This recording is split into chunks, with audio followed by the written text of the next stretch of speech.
So You're tell right. us what you've been doing. You've been transporting dogs from England and Wales to Scotland in an attempt to sort of circumvent the ban, but the legislation changes in Scotland, doesn't it?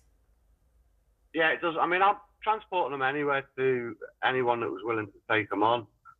The Scotland ban coming in, it hasn't been announced just yet when it's happening, so that there is dogs still getting moved about up there at the minute. So just explain the logistics of this. What's your motivation for doing this, and how many and why are you transporting these dogs up north?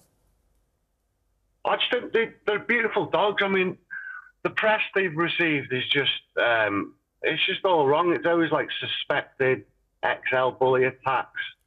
Nothing's ever proved, and you know the press jump on it.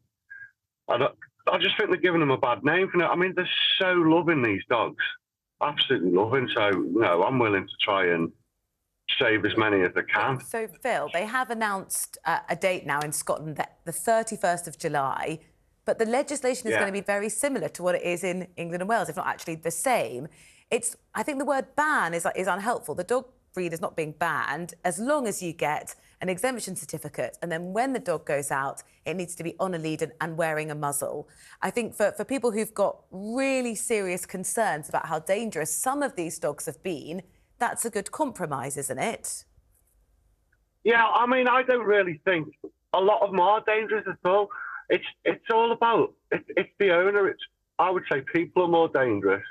You know, if you want to make any dog aggressive, you can make that dog aggressive.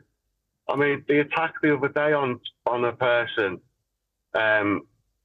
you know, the bloke was bitten quite severely, but it wasn't reported that before that happened, he was beating that dog with a stick.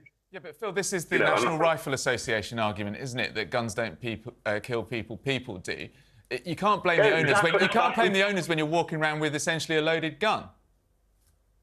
No, it's definitely. Do you know what? It is the owners. I mean, you know, if you've got control of that dog, it's not the owners that attack people, is it? It's the dogs. It's the dogs that cause the damage. But if you've got control, that wouldn't happen, would it? Yeah, but if you don't have control, why take the risk of having the dogs on the streets? Well, you shouldn't have what? You shouldn't have. I mean, it can be any dog. You shouldn't have them. I mean, I witnessed so many dogs. Or a poodle. Do you know what I mean? That's the difference. These dogs are incredibly strong. Yeah, they are. Yeah. Well, like I say, if you've got the right training with them. But the point is, we've realised, due to the fatalities that have happened over the last couple of years, that we don't have the right owners. So what are you going to do?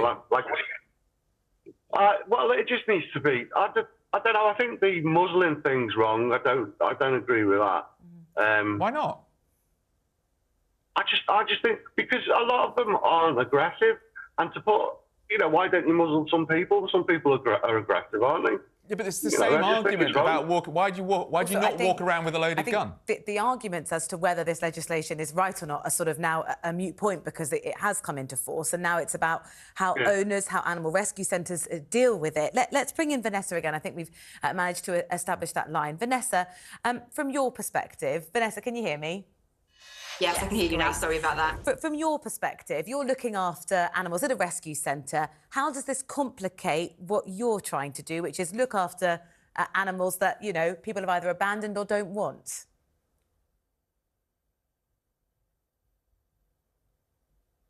We were so nearly there. She sounded so Sadly clear. for us, it does mean that we would have to euthanise any XL bully that comes into our care now. We are bound by the same legislation as owners are. We cannot rehome them. So sadly, we have to make heartbreaking decisions. Now, we work in animal welfare because we care passionately about dogs. We care about welfare of dogs. So you can imagine how heartbreaking that is for us. So, Vanessa, sorry, the line was a little bit tricky, but just to be really clear, you're saying you're making decisions that those dogs need to be put down. Can you explain why that is? Because we understand that you can get a licence, the dogs have got to be muzzled and on a lead, and then they're exempt from the ban. Why can't you use that type of legislation and get the certificate for the XL bullies that are in your care? Because the legislation states that from the 31st of December, you cannot rehome an XL bully. So that applies to owners and to rescues equally. So the window for exemption closed yesterday, but the actual window for rehoming closed on the 31st of December. Do you agree with that exemption, or do you think it's cruel? Absolutely, we do not agree in any way, shape or form. Banning a breed does not tackle the underlying problems. How a dog is bred, how it's reared, and the experiences throughout their lifetime, that will influence the dog's behaviour, irrespective of breed. The types of irresponsible owners that have been responsible for some of these tragic incidents will only move on to the next powerful breed. They won't care. It won't impact them. This will only impact responsible owners. How do you stop dog attacks then? What we would like to see is a clampdown on irresponsible breeding with improved breeding legislation and more resources put into enforcement. There aren't enough boots on the ground to tackle the sheer scale of the problem of illegal breeding. We should be using dog control notices. So these are a tool that can control a dog that is causing a nuisance. It's actually designed to tackle the problem behaviour of that individual dog. It stops problems escalating. We want more focus on responsible dog initiatives. So a collaborative approach with animal welfare organisations, the police and local authorities, all working together. And we also need tougher sentencing. So if serious offences are committed, then it actually acts as a deterrent. All of these things will have an impact.